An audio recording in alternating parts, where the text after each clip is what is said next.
Hi, everyone. Welcome. I'm so excited to be here with you for episode 153 of the Sovereign Helper podcast. My name is Lisa Espinosa, and I'm a spiritual career coach, and I coach helpers. So I help therapists, wellness professionals, change makers, really a lot of my clients are therapists and in the wellness professional profession, but not just that. I have clients who are in business, I have clients who are in baking and just all different fields. But the common denominator is you have that helper heart. You are here as an example of what's possible. You are here bringing in creative solutions, finding new ways of doing maybe healing modalities or just sharing your unique gifts, what I call your soul's medicine in the world. And so, how I help my clients is helping them release the blocks, the burdens, the self limiting concepts, what I call the martyr helper identity, so that you can move into the sovereign helper self. And so, in this podcast, I share just teachings distilled from all of the years that I've been doing this. I keep saying 15, but I think it's now more than that of this work so that you can implement them right away and you can create more impact. So if you're here, this is right now live, or maybe you're hearing the recording, watching the replay. This is the first podcast episode of 2026. No, now I want to say these episodes are timeless. So if you happen to be hearing this a year from now or 6 months from now, please do not think, oh, well, it doesn't relate. It will always be important and essential. And I want to acknowledge that it's the beginning of the year. And so I just want to welcome you. How are you? How has 2026 been so far? How was the end of 2025? How was 2025? I mean, if you are new to my orbit, I just want to say I had shared last year that last year was the year, our breakthrough year, right? The year of breakthrough for all helpers. I declared that, right? And of course, you have free will, so you could have come on board or not. That is totally fine. But I know from talking to my clients, from coaching them throughout the year, from even hearing from you, people who listen to my podcast or attend the master classes, from my students, all of you in my orbit, I've been amazed at all of the breakthroughs. It's like when we set that intention, it happened, right? And we know that last year was a year, I'm going to get into a little bit of like the mystical aspects of the year, but last year was considered a year 9, right? The end of a 9-year cycle. And the year of the snake, shedding. So there was a lot of that theme of breakthrough, completion, graduation, endings, getting ready for this beginning, 2026, a year 1, the beginning of a 9-year cycle. And in a few weeks, the year of the fire horse. So I just thought it's important to name all of those things. And to also really be so patient with yourself. I shared an email of whenever it was last week or something, saying that, that you don't have to rush into the new year. I know it can feel like a lot of pressure, like, oh, it's the new year. If I'm not, like if I didn't set intentions already, or if I didn't already plan my whole year, I'm behind. And that isn't true. So I really want to honor that, especially because we are still in the final weeks of shedding of the year of the snake, right? Of like, so you might find that you're experiencing right now a lot of like just echoes of the past, right? A lot of like maybe fatigue as your body is recalibrating, and then like moments of just like lots of energy, right? And so just honor whatever is happening. And today's episode, I invite you to have an open heart and an open mind. One thing that I'm going to be talking a lot about this year, I talked a lot about the helper heart last year. And this year, that's going to continue because as a helper, your heart is one of the most powerful, energetic centers in your body. But I'm also going to be talking a lot about today, not just today, this year, is the helper mind, the sovereign helper mind. Right? I feel like we had to really anchor into the heart so we can then go into the mind. And so I invite you to have an open mind and an open heart as we talk about today's episode, which is detaching from the pain of the world so that you can help more. This is really essential. And I'm going to share some kind of like personal, like why am I talking about this? Some of the ways this has affected me, what do I mean? What do I not mean? Like clarify any confusion about this, because I find that this is one of the things that can really trip up us helpers. And I want to share this as a little background. So over the 2 weeks that I had off, we didn't travel anywhere. Greg was still, recovering and all the things. And, but I did take, I took time to celebrate, to integrate, to connect with loved ones, to grieve, all of the things. And then I did take time, to just look at my business, like look at my mission, right? Look at like, okay, like maybe better said, to be in a receptive space, right? To ask my soul, what is it that you're wanting me to cultivate this year? What is it that you're wanting me? How am I here to add value this year? What am I here to create this year? Of course, I also thought about it from a personal perspective and talked about that, but I don't need to share that here necessarily. It's, more about my mission, right? And it's so interesting because I cannot stop pulling this card. I keep pulling it for clients, for myself, for friends. And now again, this is one of the new decks I got recently. And I asked for a message for everybody watching this podcast or whoever watches this podcast, and we got a higher view. So look at this beautiful woman and this amazing owl. And it feels so aligned, right? Because it's like, oh, this is what I'm getting ready to say. Like you might be finding yourself kind of like this, like your soul is guiding you to be on the owl, to be on that higher view. Look at 2025, look at this year coming, and, listen from that place. And so that's what I was doing. Like I was like on the owl, right? Metaphorically speaking, with my soul, looking at how I'm going to help helpers this year. And one of the things that I was guided to do, I was inspired. I was listening to a podcast episode of one of my coaches, and she was doing like a 10 things I've learned in the last 10 years of coaching. And I was like, oh, I can do that. Like, what are the things? She called it like 10 lessons, something like that. But basically she was saying, and I want to offer this for you as well, all of you who are watching this, who are tuning in, she asked like, okay, if somebody asked you, what are like the truths, what you know is true about your people? When I say your people, I mean the people that you are here to help, the people that you are here to be an example of what's possible. And I want to be clear, these are the people that you love helping, that it fills you up. Okay, this isn't because, again, this is can be confusing for helpers where we think you're supposed to help everyone, and that's not actually true. I want to be clear. I'm not suggesting that there are people that are not meant to receive help. That is not what I'm saying. What I am saying is that as a helper, you have a sacred contract. There are certain people that you're meant to help, but because of all of the programming and all of the things that I won't get into too much in this episode, we can get confused about that. But this is how you know it's your people, because it's when you help these people, or when you help in this way, or whatever fits better for you, you feel alive, you feel energized, you feel fulfilled, you feel blessed. You might even be like, this didn't feel like work, right? It's like, now it won't always feel like that, even though I totally feel like this is the work I'm meant to do. There are many times, not so much when I'm with my clients, but it's more when I'm doing the admin, all the in-between things, that I can feel like, oh my gosh, this isn't fun. But I do it because I know it's part of getting me in front of people, drawing more people to my orbit, all of that.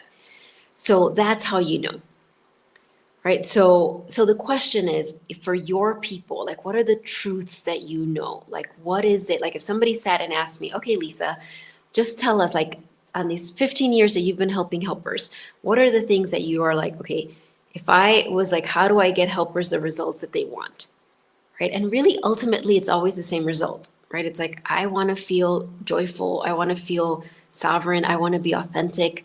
I want to share my gifts in a way that feels really good. I want to make a difference, like some version of that. There might be specifics, of course, because everyone's different. But I really think at the end, for helpers specifically, it's like, I want to create more impact.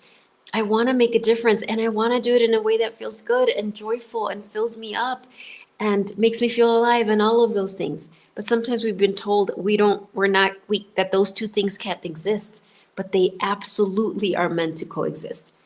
So anyway, I asked myself that question. Okay, if somebody asked, like, how do I help helpers? And I just sat in front of the computer, like really asking my brain, this is what I mean about the helper mind.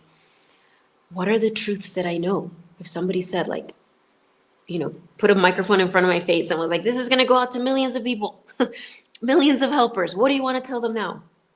Now, I want to say this. When I first asked myself that question, I was in front of my laptop. It was like crickets. Nothing came out of my brain. I was like, wow, I know nothing. So I want to share that because this is very normal. When you ask yourself really high level questions, not low level questions like, what's wrong with me? Not those. But when you ask high level questions like, what is my truth? Like, what do I know about how I help my people? At first, you might hear blank. Your lower brain, your primitive brain might be like, I don't know. Let's Google it. Let's have somebody else tell us. Let's read a book. So you just have to sit through that discomfort. It's like, okay, I know what's happening. My primitive brain is having a little fit. Because our primitive brain is always like, the answers are out there. So you want to give yourself a little space. And then things started pouring out of me. It was like, it was just like, well, I would want helpers to know that they have a soul, that they're a soul having a human experience, that the only way they can create the most impact is first aligning with their soul. Like that is number one. Then I want them to know that they have different parts of themselves. They don't just have one inner child. They have inner children. They have inner teenagers. They have young adults inside of them. And they need to develop a relationship with them. And they need to unburden them. And they need to and as they create space from them, then they can hear their soul more. And then I went on and on and on and on and on. I just filled like 2 pages of all of this stuff that came out of me. So the reason I'm sharing that is when I was done, I looked at it and I was like, oh my gosh. And over the next few days, I kept kind of coming back like, oh, let me add this thing. From there, I realized, oh, these are my podcast episodes. And this is where, I know this was a long kind of preface, but I think it's important because my intention is in sharing that is to help you mine your brain, your higher brain, for your answers, for your genius ideas. And from there, this came forward. Like, oh, we as helpers need to learn how to detach from the pain of the world. So this is what I want to share. Okay, you ready? Let's listen. So I want to first say, when I say detach from the pain of the world, for some of you that might really resonate. You might be like, oh my gosh, yes. I'm so watching the news and watching current events, and I get so overwhelmed and I get so upset. And I get so like, I must do something. Or I feel so sad. My heart literally feels like it's breaking. Or I feel so heavy. So there might be that. And I would say with my clients, half of my clients would fall into that category. For some of you, you might be like, well, actually, I'm very good at detaching from that. Like that, it's not that they're uncaring. It's just like, that isn't the overwhelm. For some of you, it might be, it's not the world, it's other people in my life. It's my spouse, it's my sister, it's my clients, it's my friend, it's my neighbor, it's my ex. It's like there's people in my world that are in pain, that are suffering, and there I am so attached to it. And it is really like affecting me. So when I say detach from the pain of the world, you can replace it with detach from the pain of others, detach from the pain of whatever. And maybe in this moment, this doesn't resonate, but still hear it because it will at some point. Why is this a problem, especially for helpers? Because as helpers, we are designed, we have like little antenna. We're designed to tap into, to like tune into the needs of the world, the imbalances of the world, the pain of the world. It's literally part of our makeup. We're meant to tune into that to an extent because that's how we are led to create our healing modalities, our products, our new ways of marketing, our, services, and so on. So we have that built inside of us. And we're meant to use it, but it's meant to be something that fills us with energy, creates clarity, creates momentum, not create heaviness. Okay, so that's what I want to talk about today. I want to be clear that when I say detach from the pain of others or detach from the pain of the world, I am not suggesting that you that you're not going to ever feel sad about what's happening to others or the world. That is a very normal, healthy human response. I think sometimes we get confused. This is what the primitive brain does, what the ego structure does. It's like very black and white. Well, I'm either detached from the pain of the world, or my heart is just breaking and I'm gushing and I'm just crying and I can't function. No, we can, you might watch something in the news or be aware of something that's happening and grieve and be sad, and that is very appropriate. You might find out someone in your life is in pain and suffering, and you might get very sad. That is appropriate. We are human. This is not about becoming robots that feel nothing. So that's one of the first teachings, is just to know that's normal and to not be scared of just feeling the sadness, of feeling the compassion. Because what tends to happen is, and I've done all of these, either we're so enmeshed, right? We're just like obsessively tracking certain events or certain what's happening with certain people, or like knowing like, oh my gosh, they're in pain. I know how to help them. I know what I could do. I know like I can, anticipate their needs. I must intervene because if not, they're gonna fall in a pit of despair. Now, when you're in that place, you're in that rescue mode. That is not sovereign helper mode, right? And so that can happen. Or the other extreme is like, I am going to not look at the news. I'm going to cover my ears, cover my eyes, only see beautiful things online, never find out about anything bad in the world. I went through that. Like I went through like, I cannot watch the news. I shall never ever hear this. And my husband Greg is very much a news follower. And he would come and tell me, like, don't tell me. And it was just like, and it was really coming from fear. It wasn't coming from my soul, right? It was just like, I can't be exposed to any of this. And of course, I would always be because I live in the world, right? And it's like, and so that's also a problem.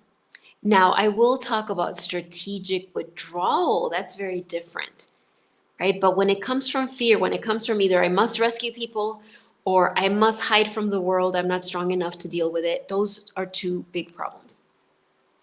So learning how to detach, remember, really pay attention to the title, detach from the pain of the world so that you can help more, right? First is understand that when I do this, actually, I will be able to help more people.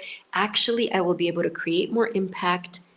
Actually, this will make a bigger difference. So that's one of the first things for you to take in, because that fear of being selfish is one of the most, it's like a core fear for helpers. It's like, oh my gosh, right? It just feels so bad, so wrong, so anti who we are. So it's very understandable, right? Like that's so used to control, has been used to control helpers. Oh, well, you're being selfish.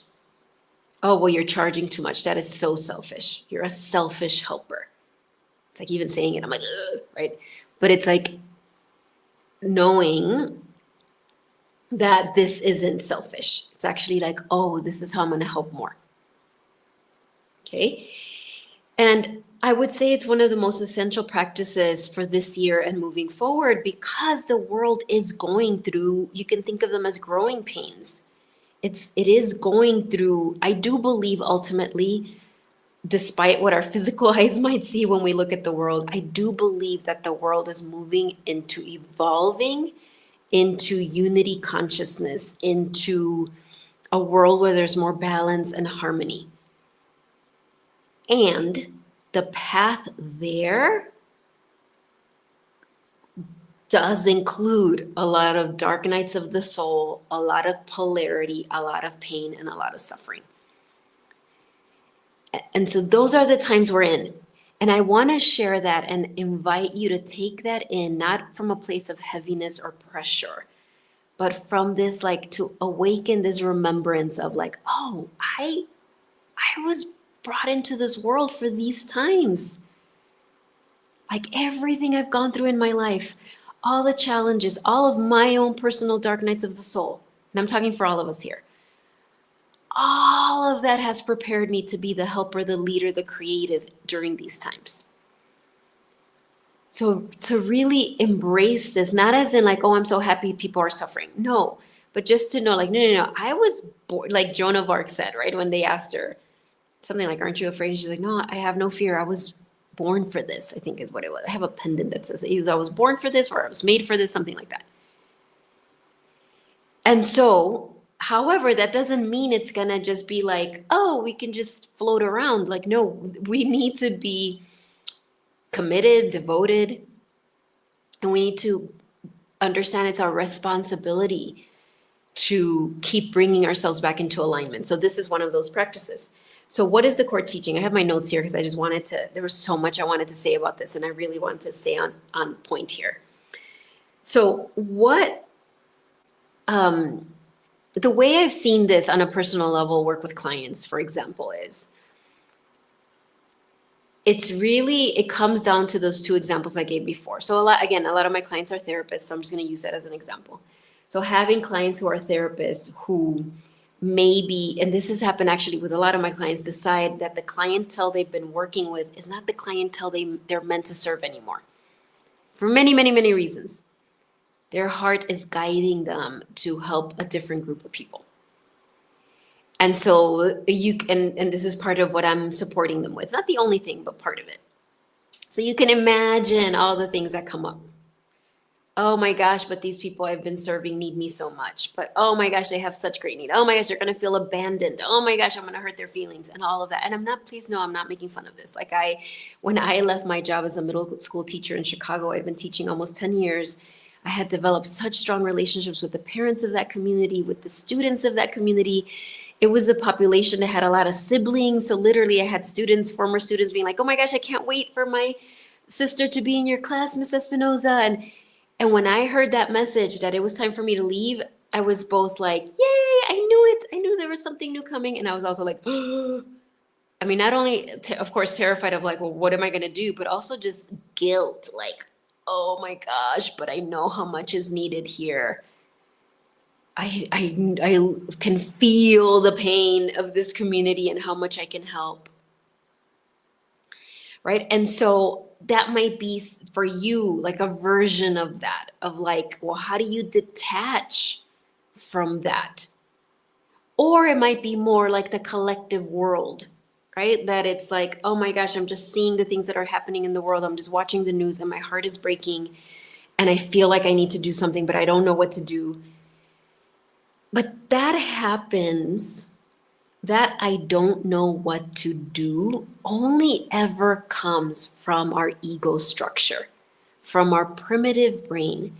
And I want to say the ego structure, we all have an ego, not from a psychological point of view, but from a spiritual perspective. I invite you to think about, we have a soul, that's our divine self, our infinite self, our unconditionally loving true self. And we have an ego structure. And the ego is just like programmed to believe all the answers are outside of us and all the things. So whenever we get that, like, I don't know, well, I don't know, please remember that's never coming from your soul, because your soul is never in uncertainty. That's coming from the ego structure that is panicking. And so this again, so one of the first things is we need to start to identify. And I am going to give you like a little practice at the end of this episode. But you want to start to identify when am I attaching to the pain of others or the pain of the world, as opposed to having compassion for it. Because attachment will lead to things like that, feeling heavy, feeling confused, your brain saying, I don't know how to help, or saying it's helpless, or going into urgency and rushing, or going into the opposite, paralysis, and like, I don't know how to help, so I just have to not think about it and go do something else. Right? Like all of those, it's like, oh, that's just a sign that I'm attaching. Attachment is an ego thing.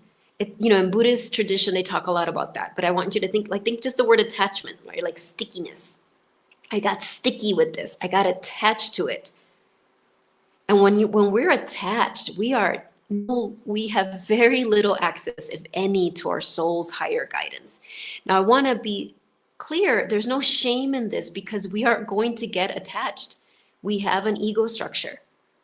So we need to understand, okay, nothing has gone wrong. I have an ego structure. This is normal. And I get to choose. I get to identify and choose. I'm going to go back into my soul. Okay? So this is like a moment to moment practice. And I want to repeat here, it's not selfish. It's not uncaring. It's not bypassing. It's not intellectualizing. I think sometimes people confuse being detached with intellectualizing, like really staying in your head. Oh, well, I understand why that person is suffering. It's because this and this and this and this. And it's very intellectual. There's no heart in it. And usually it also involves some form of judgment, even if it's very subtle. So anytime there's any judgment, we know the ego structure has gone in the way as well. We're back into attachment. So why is it important to detach? One is because that's when you can access wisdom, creative solutions, even if it's something.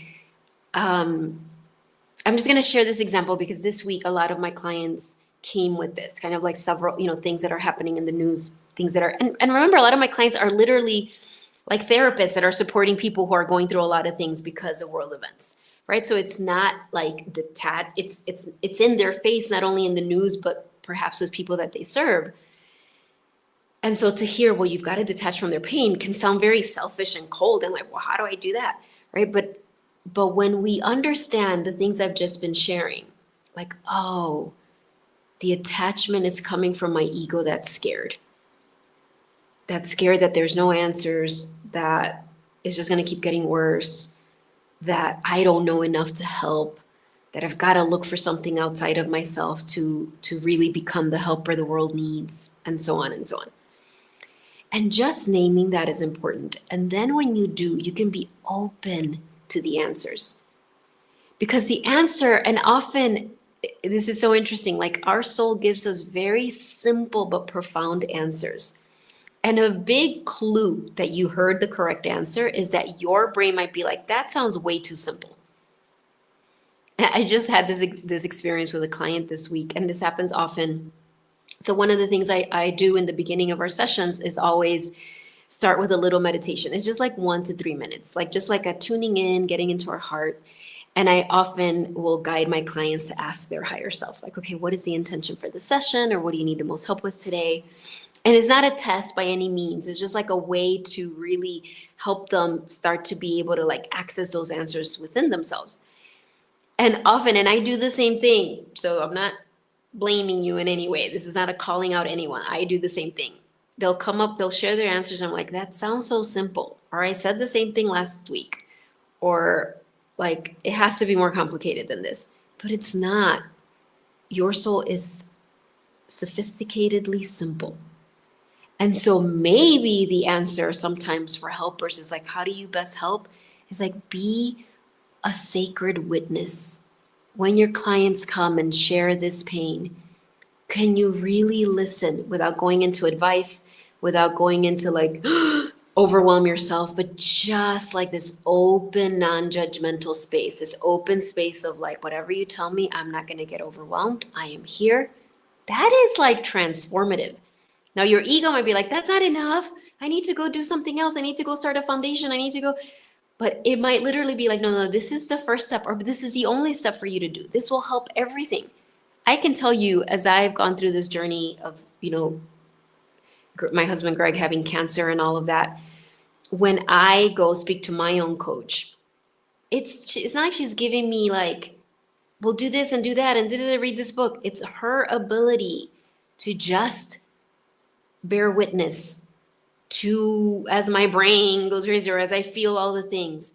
And for me to not feel like she's overwhelmed, or she's trying to give me advice, or she's trying to like, or she's uncomfortable in any way, like she can just so be there. It changes everything. I literally am like, okay, like I feel so much better. Okay, now I know what to do. Oh, okay, now I know I actually don't need to do anything. I can just keep moving forward and align. Or your soul might say, oh, you're meant to start this, or you're meant to start teaching meditation, or you're meant to share your artwork. There will be other things. But this is why detachment is essential. And it's also, it reclaims your energy, because this is the thing. Hello, Jessica. I'm just seeing that comment from a former student back when I taught seventh grade in Chicago. Oh my gosh, that's so amazing. So, when we take on the pain of the world, when we don't detach, you literally take on the pain of the world. Like energetically, you're congested. And that's often what I do in my sessions with clients, right? Where because I'm also an energy healer, and I used to do trainings for wellness professionals and Reiki and other energy modalities. So it's also like sovereign energy, right? Energetic boundaries. When you are heavy with the pain of the world or the pain of others, it can feel very challenging, if not impossible, to create, to increase your impact, to increase your platform, to share your artwork, to go online, to go on social media and share a video. You might just feel so tired that you're like, how could I do more? I'm just so tired. But the fatigue only comes from that attachment, right? When we're taking on the pain. And so maybe that offers temporary relief to others, but it's not going to be a permanent relief to others. It's going to come back for them. And then now you're compromised. And so far in this episode, it has been about the why, right? Like why it's essential, why it's not selfish to detach, what it means. It doesn't mean you don't care. It doesn't mean you don't get sad. It doesn't mean you hide in a cave and don't pay attention to anything. No, right? So, and how it affects you. And so now we're going to go into a little bit of, now it's like, well, what happens when you don't do this? What are the gifts of it, and how? Like, what is a practice that you can start implementing now? Okay. So like I said before, when you're attached, there's urgency, hustle, overwhelm, paralysis, withdrawal from overstimulation. Your impact decreases. And so these are the steps. I'm going to share that now. So what's important, and I kind of went over these, but I'm sharing them here at the end as like specifics. 1, you're going to notice when you get hooked, when you get attached. It's different for everyone. Like, it's very interesting. Like, when I observe myself, there's times where I can hear about some horrible thing that happened in the world, or some horrible thing, some really painful thing that happened to, an acquaintance or things like that. And it doesn't overwhelm me. I can feel compassion, of course, but I can really access my higher wisdom, right? And then there's other times where certain things just really like hook me in. And often that might be because I have a personal connection to it, or it might be because actually that is part of my mission. And when it's part of our mission, those lines get very blurry. So the first thing you're going to notice is, when does that happen to you? Is it with certain news events? Is it with certain clients? Is it with certain issues that people bring? Is it with certain behaviors? Like, when do you get hooked into attachment? And notice it with compassion and curiosity. This is not judgment, because everybody has this. Until we ascend and we become enlightened, we're all going to deal with this. So the first thing is for you to notice, like, okay, when does this happen to me? When do I go into attachment? And you go into attachment because either you go into urgency, you go into rescue mode, or you go into like, I need to cover my ears, I can't hear this anymore. You go into that, right? It's like any of those. It kind of gives, or you go into like, I don't know how to help. I don't know how to help. This is so overwhelming. Like, I just don't know what to do. Like, I don't know, right? So it could go into that. So you're going to notice it. And then as you notice that, you're also going to ask yourself, this is all part of step 1, the noticing. How does it affect me? Is it my nervous system? Do I start to feel jittery? Do I start to numb? Maybe you're just like, I just get really numb and I disconnect from my body. Maybe you go eat, right? It's like this is very normal that when we're in this place of attachment, it leads to addictions. And I don't necessarily mean like heavy addictions like drugs and things like that. I mean, sometimes that could happen, but it more like sugar, I'm gonna go eat or go watch something or go like just like fill my body with stuff because this is so uncomfortable, right? Like notice what happens to you when you're in that place of attachment. What gets affected? Your nervous system, your emotions, your mind. And you're noticing it with compassion, with curiosity.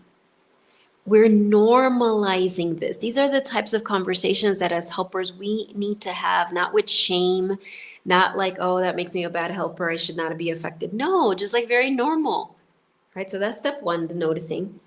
And step two, I kind of said already in number one, but it's like really bring compassion. Really bring your soul into that. Like, ooh, I just notice where I get hooked in. Like this really hooks me in, and I go into this place of overwhelm, and you're just going to ask for compassion. You're not going to go into problem solving yet. You're just like, you're just noticing. You're like, okay, I'm going to go into compassion. And I know that can feel hard if you don't practice it a lot. So just ask your soul. If you're like, I don't know how to feel compassion for myself right now, the thing is your soul does. So just ask. To say, beautiful soul, help me access compassion for myself. We think that we're meant to access compassion for the other people in this moment. But the truth is, when you're attached, what we call compassion for others is often actually pity or over empathy. And that's not helpful to them or to us. So the first step when you're attached is have compassion for yourself, for the part of you that got attached. And then natural compassion will flow for others. Okay, so that's step two. Now, step three is really important. You're going to ask your soul. Right after you notice it, after you've asked for compassion and you felt relief, right? You feel some like, oh, okay, I feel some spaciousness. Now you're going to ask, okay, so what do you want me to do here? What is my next step here? And I'm going to give you some possibilities of what your soul might say, because this can be surprising and I don't want you to be surprised. I want you to know like, oh, this could be it. So one is your soul might say withdraw. Strategically withdraw. This is different than when we're in our fear and we're like, I just have to hide from the world. I can't take it. It's overwhelming. Oh my gosh. That's different. When it comes from our soul and your soul saying like, you need to take a step back. You need to withdraw. You need to go meditate or you need to distract yourself. That's different. That doesn't come from I can't handle this. Oh my gosh. No, it comes from like, okay, I notice where I'm being hooked. I notice how it's affecting me. I asked for compassion. I'm asking my soul for guidance. And right now the guidance is take a little withdrawal. So that could be an answer. Or you might get a very straight answer like pray, send prayers, send healing. And again, that's going to come from a very different place when you're aligned with your soul than when you're attached. It's going to come from a very different place. I've had to practice this so much in this journey with Greg, right? Because obviously there's so many ways that, we're walking through this journey together, through his healing cancer and all of that. And some of it, of course, is praying and sending healing energy, but it's so different when I'm in a place of desperation, when I'm attached, when I'm in a place of desperation or panic or fear. I can just feel when I'm praying and like it's all filled with agendas. It's not a clean place that it's coming from. It's understandable, but it's not a clean, pure place. Like the ability for me to actually prayers of healing to flow from me is compromised because I'm attached. That doesn't make me a bad person. It makes me human, but it's like me understanding that, right? So maybe you're guided to prayers and healing. Maybe you're guided to take grounded action. Maybe there is something specific that your soul's like, yeah, go write those emails or send those letters or go make that phone call or go offer help in this specific way. But again, it's going to feel very different when it comes from your soul as opposed to when it's coming from urgency and attachment, rescue mode, and all of that. How will you know? Because the guidance feels light, it feels doable, it feels spacious. It doesn't feel like obligation. This is why it's tricky for helpers, because as a helper, we're often have learned to ignore our boundaries to ourselves. We've been trained so much to push past our boundaries that sometimes this takes time. So when I coach my clients, we often go through that period of like, wait, I can't discern, like, is this coming from my soul or is this coming from my ego structure? Like, is this, like, give yourself permission for at first, it's going to take a little bit. And when that happens, when you're like, I'm not sure if this is something that's feeling good because it feels good because I'm a helper and I want to be in rescue mode and feel that I'm doing something positive, or it feels good because this is what my soul said. And so in that case, there's a couple of things. Again, you're going to start to get very good at noticing, like, does it feel light? Does it feel spacious? In fact, you can often know it's your soul when there's a little part of you that's like, I don't feel like that's enough. I feel like I should be doing more, or that feels too easy, or that feels too simple, or people are going to be disappointed, or I'm going to be judged, or people are going to think I should be doing more, or I need to justify it. That's kind of when you know, oh, that's your soul. That was your soul's guidance. Because your soul, again, it will be light, it will be spacious. It doesn't mean it won't take you past your comfort zone, but that's different than crossing your boundary. But if that still feels confusing, ask your soul for a sign. Say, hey, so I think I heard your guidance, but I'm not sure. So please send me signs. Send me signs, send me dreams, send me books, send me people saying certain things. Send me signs to confirm that this is the message I heard. All right. So those are the steps. You're going to notice when you get hooked. You're going to ask for compassion, have compassion for yourself. And then you're going to ask your soul for the steps. All right. I'm so excited. And I know this went a little long just because it was a longer intro, but I just, I'm excited for this year. If you didn't hear wherever I shared it yesterday, last year was our breakthrough year. This is the trailblazer year, the year to be a trailblazer. What does that mean? I have my little definition here. According to the Google, it says a trailblazer is a pioneer, a leader who is first to do something, creating new paths, ideas, or methods in the field, inspiring others to follow. Now, what I said, for me, it's inspiring others to follow their soul. It's not so much inspiring others to follow me. It's like, I'm an example of what's possible. You're an example of what's possible. But I added this. You do this, you're a trailblazer in a way that fulfills you, blesses you, gives you energy, and makes you feel alive. If it doesn't do those things, then we're back in martyr helper. Because this isn't about that. This isn't about, we're going to get on our fire horse and just like ignore our health and be the Messiah, the rescuer that sacrifices everything for the cause. No. This is, I'm the trailblazer, sharing my gifts, sharing my message, in alignment, filled with energy, feeling so alive. Yes, stepping outside of my comfort zone, but being an example of what's possible. Like, that's what this year is about. It's the trailblazing year. Trailblazers. That's what we are this year. Now, I want to invite you to two things. One, this coming Monday, I'm having a special meditation session for free. It's called Dwell in Your Soul, Increase Your Capacity. I'll put the links in the comments. You can register. You do need to register. My goal is that this will be like 30 minutes, but I put 45 minutes just in case because I'll have like a little intro.